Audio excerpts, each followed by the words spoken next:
two lions on that entrance down there. Lions on either side of the door. They're Medici lions. Same ones in St. Augustine and Rome, Switzerland, Sweden.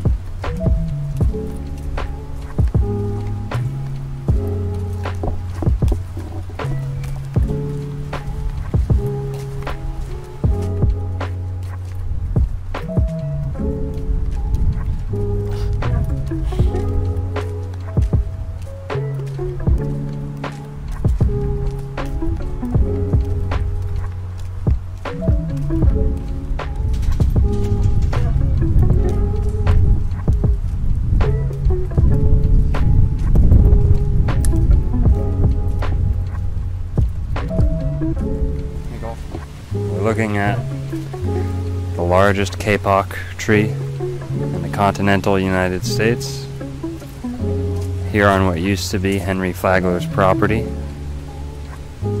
Today it belongs to whatever Seagull Cottage, Palm Beach's oldest house. Belongs to who? Seagull Cottage, Palm Beach's oldest house. That one right there. What do you think of that in there, bro? Then we have Whitehall.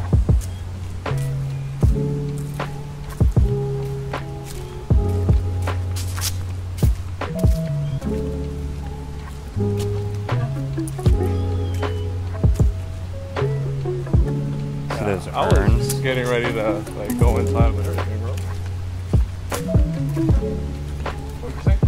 I mean, you can walk around. The outside looks like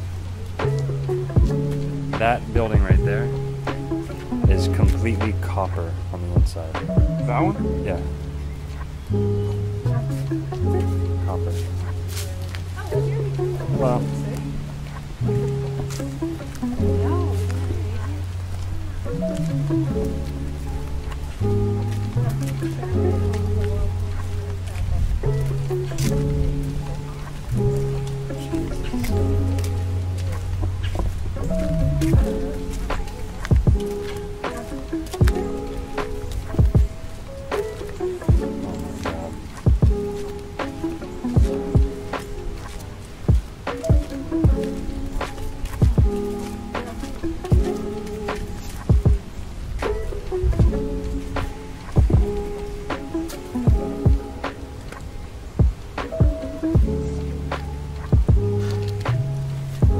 You guys seen this tree before? Oh yeah. I never have. Because I grew up, I was just telling her that my mom and I have in the 80s, I have my mom and dad in the picture, you know. Oh, really? Yeah. Was it any smaller, or was it just as It kind massive? of looks larger, but maybe it's just my head playing tricks on me.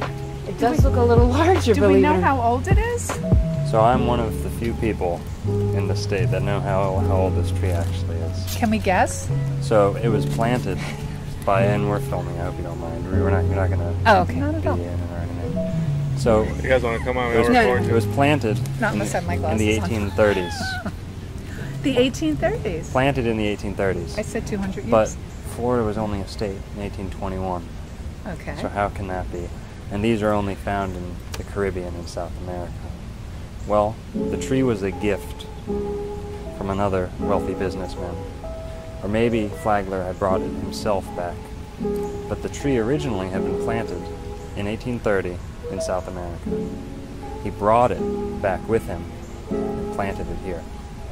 Did you see pictures of, have you seen pictures of it? Was it In There are no transcolored? pictures. That's what leads some, Oh. some people to believe this tree was always here. And Flagler's just claiming responsibility. Oh my God. It's hard to believe that that there's no pictures of it in transport. There are none. Wow. There are none. That would make a great picture. And this is the oldest and largest in the continental United States. Is it? Kapok Tree. Wow. Oh yeah? Now,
Ready?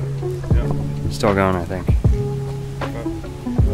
So here we are at Flagler's Kapok Tree, Palm Beach, Florida. Whitehall is right there. Flagler's private residence, built in 1902. And this Kapok tree is actually older than that.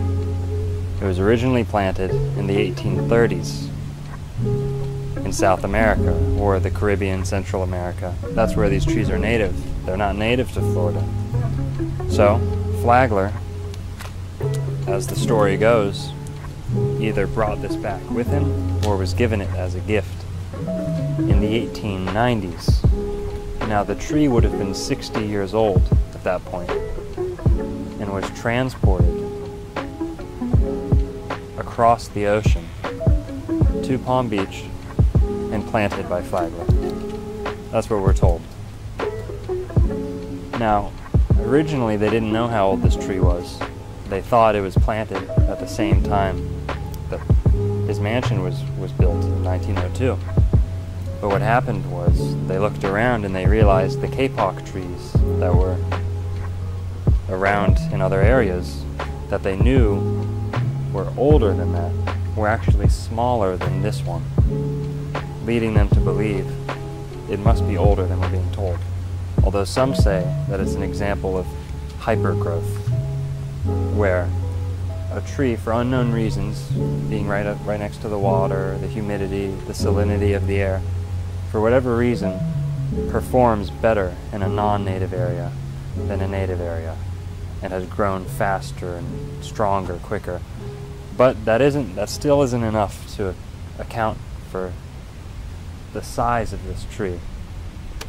So they did some digging and they realized Flagler had purchased this tree, or found it, was gifted it, and brought it over to America. And it was planted in the 1890s, if I'm not mistaken.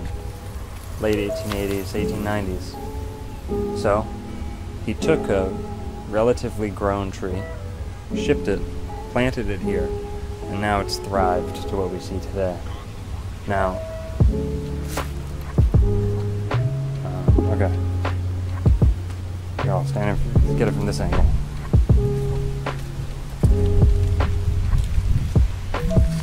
Jesus. Okay. Yeah, that's great. Now, the Kapok tree is the ancestral tree of the Maya people, and the Aztec as well. Now, an interesting story is that many people, including myself, do not believe in the story we've been given for this tree. I think it's much more likely that there were Kapok trees here in Florida, and that robber barons such as Flagler, Edison, Ford, they came and they claimed these trees as their own, whether it was the Kapok, the banyan.